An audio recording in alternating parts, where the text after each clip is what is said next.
Chapter 11. Trading Places. Jamal entered the school with terrible guilt clawing in his insides. What did I do last night? The question ran through his head on repeat, like a bad song you couldn't get out. Each time he thought it, his stomach twisted. He remembered his parents saying, "Who's Malik?" They didn't even know his brother's name. That memory made him feel worse. He had to find a way to reverse the curse. This wasn't what he meant when he took Malik's trumpet and made the deal. The skull necklace hung heavily around Jamal's neck. He reached for it and felt the outline of the skull. I should have listened to you, he thought glumly. You tried to warn me. Suddenly, a jovial voice reverberated down the hall. Hey, look, it's Jamal, Colton called out when he saw him. He jogged down the hall to catch up to Jamal. He clapped him on the shoulders. Hey, buddy, how's it going? Colton and the other bullies crowded around Jamal, who flinched in response. This had to be a trick. I'm sorry about the game, Jamal said. I promise I'll do better next time and score more points. Colton gave him a strange look, then snorted. More points? Dude, you crushed the other team. You scored the most points ever. I swear it must be like a school record. Wait, I did? Jamal stammered, looking around at the other kids. Yeah, and there was that sick layup to finish the game, Colton added, wrapping his arm around Jamal's shoulder and steering him down the hall through the crowd of students heading to class. He mimed swishing a shot. Just an overachiever. You'll do better next time. Ha! Good one. Right, you know me, Jamal said, feeling like he was losing his mind. Colton and his friends liked him now, and he had scored the most points in the basketball game? It was like they were confusing him with Malik. Except in this world, there was no Malik. It was really like he had taken his brother's place. He was living in some alternate reality. How is this possible? As they strolled down the hall, more kids ran up to him. Jamal, sign my yearbook? No, sign mine. Hey, I was first.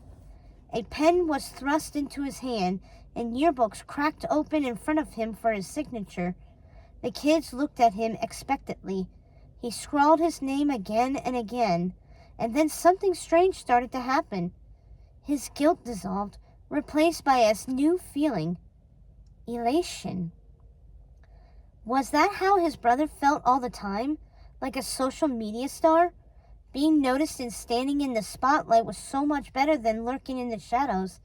He looked up from signing, and his eyes fell on Riley. She was standing by her locker, loading books into her backpack. She gave him a disapproving look. Her brows twisted into a frown and her nose crinkled up. His hand froze mid-signature. It was almost like she knew what he had done. But how was that possible? Out of the corner of his eye, Jamal saw something that looked like his own shadow dart across the floor.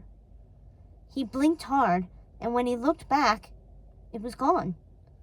Instinctively, he reached for the skull necklace, but it was dark and cool. He breathed a sigh of relief. Must be tough being most popular, Colton said, drawing his attention from the necklace. Does your hand get tired signing all those autographs? Come on, or we'll be late for class. Colton herded the fan club away and pulled Jamal towards science class. He turned back to the disappointed kids, still clutching their yearbooks. Look, show's over, folks, Colton said. He'll sign more at lunch. Mr. President, care to answer the question? Mrs. Perkins said, calling on Jamal right away. He couldn't believe that his teacher had noticed his hand up for once, and she'd called him Mr. President. The other kids lowered their hands. Does light behave as a particle or a wave?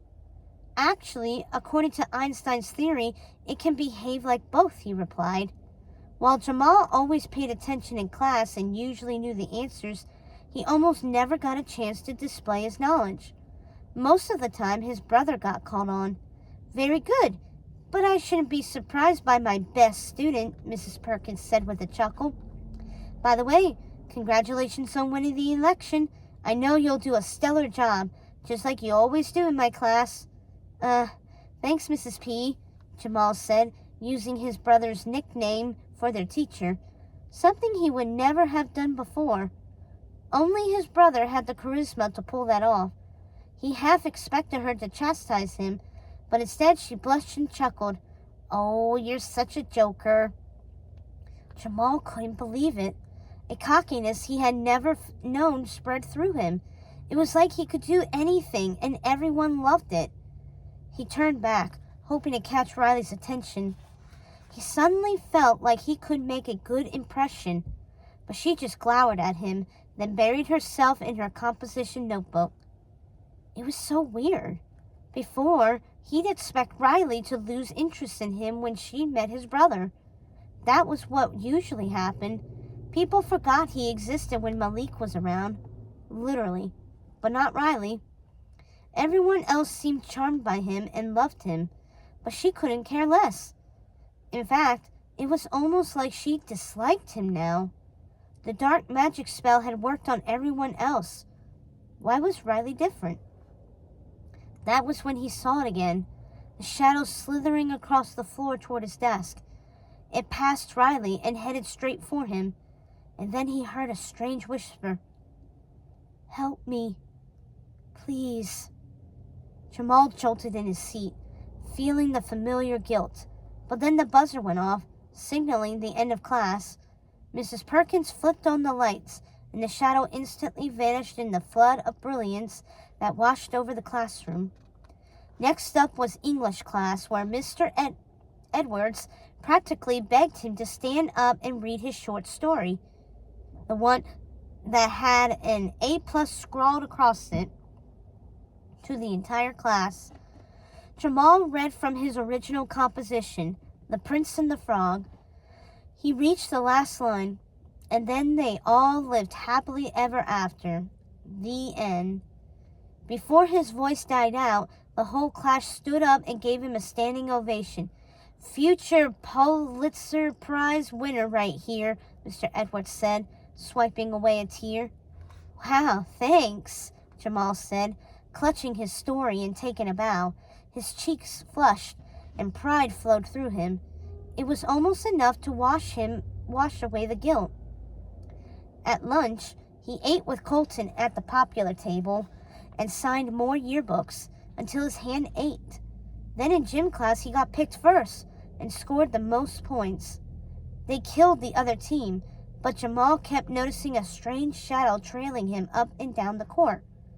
He was having such a good time, it was easy to brush off the shadow as his own paranoia. Besides, the skull necklace was dark. It wasn't trying to warn him. He didn't have any reason to be afraid.